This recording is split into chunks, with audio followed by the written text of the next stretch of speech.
จบที่เฮาเบาที่สุดคุยจะไปเองให้เจ้านั้นหยุดอยู่กับเขา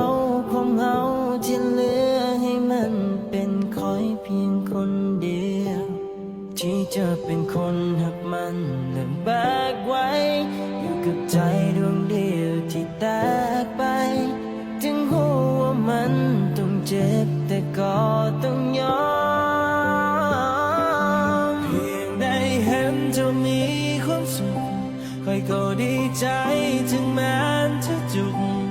ดอกไม้นั้นมันควรจะเป็นค่อยที่ยังสาและห่วงใยคนที่จะดูแลเจ้าทั้งชีวิต